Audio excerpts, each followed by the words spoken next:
Dawson Rider review. Hey YouTube, Dawson Rider here. This is going to be my review for Kamen Rider Saber Episode 2. I don't know why I said it like that.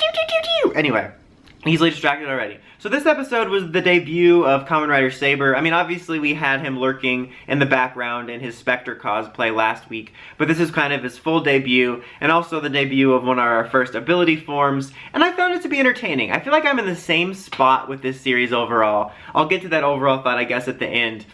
But we pick up where we left off, and he's in there riding on a little lion, like one of those little penny pony machines at the grocery store that you put in to ride. And he's like, oh, I did it because it's customary to not have dirty shoes in the house. I'm like, but you brought a whole lion in?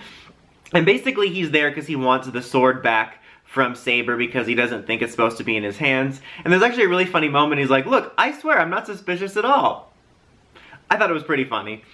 And then he gets a call on his unnecessary bike large hybrid phone and ends up taking Saber to, I forgot Saber's name already. Oh, it's Toma. Soba to like the library base thingy because he uses this book, Wonder Ride book, to open like a door which allows them to travel, and in this case it's to like their base.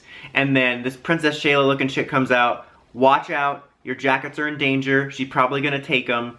And they just kind of explain a little bit more details about the mythology, about how the book that created the world and all the things and the powers and the whatever, and it's split up, and you know, the traitor Caliber, who will be best friends with everyone by the end, took them, and there's like kind of a war for them. Just kind of clarifying some bits from last week.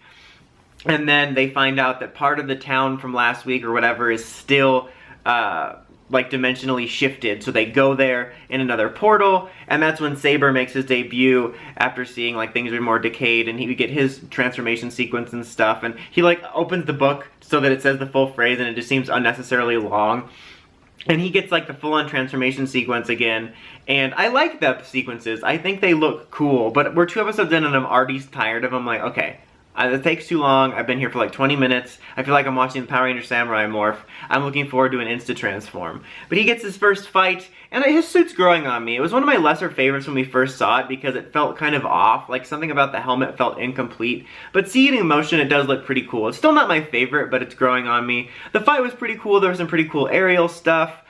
Saber eventually joins in the fight as well to help sort of finish things off. They fight him later in the new dimension. Or the new dimension. The next time they're at the dimension, they get their bikes, and because Saber finds it, she's like, only you can use that. And they're like those phone hybrid bike things. I'm gonna be honest, I'm so sick of that. We've been doing that so long, and it makes for a really uggo toy. Like, I really liked in 01 those little sleek phones that they had, or the badges or whatever. I thought that was cool. I would much rather have like a toy of like a really sleek communication device, and then the bike be just a bike. We don't need to have it be a phone. And we never use them anyway, so I don't know. I'm just kind of over that. But they both get their little bike things. We do a little CGI sequence, which doesn't look so bad. I'm like mixed on it because I appreciate when they do something a little bit different and cool looking, but I just know they're never gonna do it again. And it would be different if like it was a really good looking sequence and you get maybe 2, 3 in the whole year, but it's like a very C-level sequence, and you know that after the first batch they're never gonna do these again, so I don't know, I'm mixed on it. Anyway, they split up because they kind of realize what the plan of the 2 monsters is. So Saber's fighting one, and Blades is fighting the other. And I might have mixed their names up a couple times in this review because it's like the same thing. And anyway, Saber gets the Jack and the Beanstalk Wonder Book and transforms into our first ability form and uses that to win, which leads him to getting the Peter Pan one. And you know, the day is saved, and they sort of, you know, resolve to fight together and all that stuff. And then at the end, I think what our next rider is comes in on a magic carpet. So it's kind of a nice lead into next week. But overall, I did enjoy this episode. I thought it was a solid debut for Blades. I really quite like him so far. I mean, I could see how he could become annoying, but for the most part, I found him kind of likable. He had some funny moments. He's kind of just like an overly noble knight.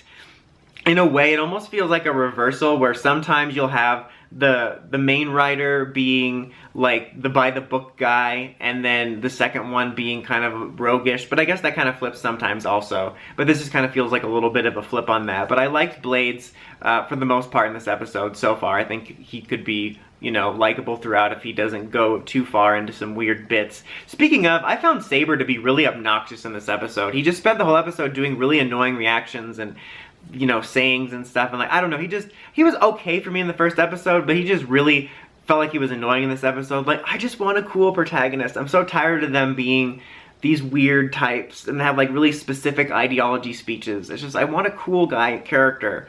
Like, just once, just to break up the monotony. But I don't know, we'll see. It's only episode 2, but he really bugged me in this episode, and I liked Blades quite a bit more in this one. Like I said, I liked Blades getting his debut with like his rider form and whatnot. And I was bothered that we had to do the first ability form with Jack and the Beanstalk with this one. If I remember right, this was something I complained about in early 01, but they really like rapid fired forms. And I know that's a thing with Rider. We all know that like most of the reason Toku exists is just to sell toys, but it just absolutely frustrates me and infuriates me, Japan's need to be like, oh my god, it has to be on store shelves and on the show at the same time or they're gonna explode. Like, I hate that. Like, you don't need to sync it up because it creates this absolute dump of forms and toys in the first quarter of the show, and then you have like a long string of nothing before they start doing like the main forms. And I don't know why and Kira Major is been doing that. I mean, there was a little bit because of the production delay, but they've had many moments where they allowed the debuts for things to breathe